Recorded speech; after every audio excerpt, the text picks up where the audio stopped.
सद्गुरूंचे पुण्यस्मरण, सद्गुरु नाम संकीर्तन,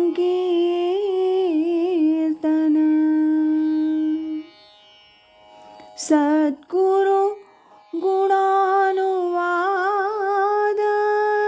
गान, श्रवण मनन सद्गुरूंचे, श्रवण मनन सद्गुरूंचे. आज ऐकूया स्वामी स्वरूपानंद एक अलौकिक राजयोगी या ग्रंथातील प्रकरण 9, असे प्रसंग असे स्वामी, याचा भाग 8. आम्ही भावाचे पाहुणे भलते या. स्वामींकडे त्यांच्या परिचयाचे असे एक शिष्य येत असत. एकदा ह्या शिष्यानं स्वामींजवळ स्वामींच्या पादुका पूजेसाठी म्हणून मिळाव्यात अशी इच्छा व्यक्त केली. पण दैव देतं आणि कर्म नेतं असं म्हणतात ना, ते ह्या शिष्याच्या बाबतीत तरी थोडंसं खरं ठरलं. स्वामींना आपल्या ह्या शिष्याला त्याच्या आग्रहास्तव म्हणून चांदीच्या बारक्याशा अशा पादुका द्यायच्या होत्या. म्हणून आपले निकटवर्ती सत्शिष्य आणि एकनिष्ठ सेवक श्रीयुत मालवणकर यांना स्वामींनी रत्नागिरीहून अगदी लहानशा अशा चांदीच्या पादुका तयार करून घेण्यास सांगितल्या. त्या पादुका तयार झाल्या. श्रीयुत मालवणकर यांनी त्या स्वामींजवळ आणूनही ठेवल्या. बरेच दिवस त्या पादुका स्वामींजवळच होत्या. एक दिवशी हे शिष्य अनपेक्षितपणे असे पावसला स्वामी दर्शनासाठी म्हणून आले.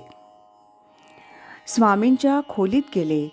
त्यांचं दर्शन वगैरे झालं आणि स्वामीजी त्या पादुका आपल्या त्या शिष्याला देऊ लागले.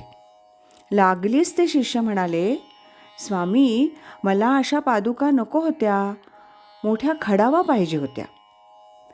त्या शिष्याचं असं हे बोलणं संपतं न संपतं तोच स्वामींनी बाहेर काढलेल्या त्या पादुका पुन्हा गादीखाली ठेवून टाकल्या. पुढे काही दिवस गेले. त्या पादुका ज्या घरी जायच्या होत्या तो दिवस एकदाचा उजाडला.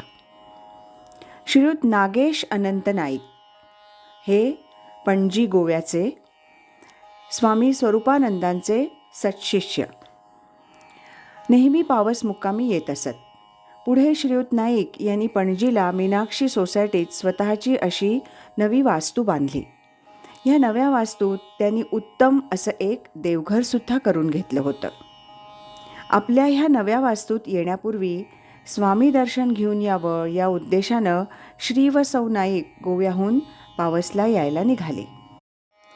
वाटेत त्यांच्या मनात असा विचार आला की आपल्या ह्या नव्या वास्तूत आणि नव्या देवघरात स्वामी स्पर्श असलेली वा त्यांच्या नित्य उपयोगातील एखादी वस्तू ठेवण्यास मिळाली तर फार शुभ होईल.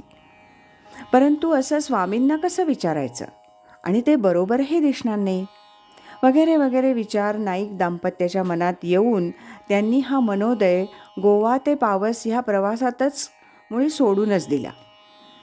नंतर श्री व सौ नाईक अशी दोघंजणं पावस मुक्कामी आली. त्यांनी खोलीत स्वामींचं दर्शन घेतलं आणि आश्चर्याची गोष्ट अशी की स्वामीजींनी बरेच दिवस आपल्या गादीखाली ठेवलेल्या त्या चांदीच्या पादुका बाहेर काढल्या आणि श्रीयुत नाईक यांच्या हाती ठेवल्या. श्रीयुत नाईक यांच्या आनंदाला त्या क्षणी पारावार उरला नाही. त्यांचे डोळे सद्गुरू प्रेमाच्या आनंदाश्रूंनी ओथंबून आले. अशी ही भावसंपन्न दाम्पत्याची आणि त्यांच्या देवघरात भावाचे पाहुणे म्हणून विराजमान होणाऱ्या स्वामी स्वरूपानंदांची ही कथा. यानंतरचा प्रसंग. टेंभे स्वामींसारखा साक्षात्कारी पुरुषसुद्धा पिशाच्च योनी मानित असे. स्वामी स्वरूपानंदांकडे अनेक तऱ्हेची माणसं दर्शनास म्हणून यायची. स्वामींचं दर्शन घेतल्यावर एखाद्या वेळेस कोणाच्या अंगात येई. एखाद्या वेळी देसायांच्या घरातील आरती चालू असता कोणाच्या अंगात येईल. कोणी एखादा मुलगा असायचा तर कोणी एखादी स्त्री असायची. अर्थात असे प्रकारच फारच क्वचित घडायचे. एकदा असंच स्वामींचं दर्शन घेतल्यावर एका मुलाच्या अंगात आलं. थोड्या वेळातच तो शांत झाला. नंतर ह्या विषयावर जमलेल्या मंडळीत थोडी चर्चा सुरू झाली. नंतर तोच विषय 1-2 दिवसांनी स्वामींच्या सेवेकऱ्यात सुद्धा बोलला गेला. अशा ह्या संदर्भात स्वामी आपल्या सेवेकऱ्यांना म्हणाले, ह्यातलं आपल्याला काय कळतं? टेंभे स्वामींसारखा साक्षात्कारी पुरुषसुद्धा अशी काही योनी आहे असं मानीत असे. क्वचित स्वामी आपलं एखादं असं मत दुसऱ्या मान्यवर व्यक्तींचा नामनिर्देश करून सांगत असत. मी म्हणतो, मला वाटतं, अशा शब्दात ते कधी काहीही सांगत नसत. रामकृष्ण परमहंस असं म्हणत, विवेकानंद असं मानीत, बाबा महाराज असं म्हणत, गुरुदेव रानड्यांनी असं लिहिलं आहे, इत्यादी. मान्यवर व्यक्तींचा नामनिर्देश करून आपलं एखादं मत अहंकार विरहित होऊन आणि काही मोठेपणा न घेता सांगण्याचा त्यांचा प्रघात होता. त्यांच्या अशा या बोलण्यास समजणारा काय ते समजून घ्यायचा असा अनुभव. असे प्रसंग असे स्वामी या 9व्या प्रकरणातील हा होता भाग 8. उद्याच्या भागात आपण याचा 9वा भाग ऐकूया. श्रीमद सच्चिदानंद सद्गुरु श्री स्वामी स्वरूपानंद महाराज की जय. हरि ओम तत्सत.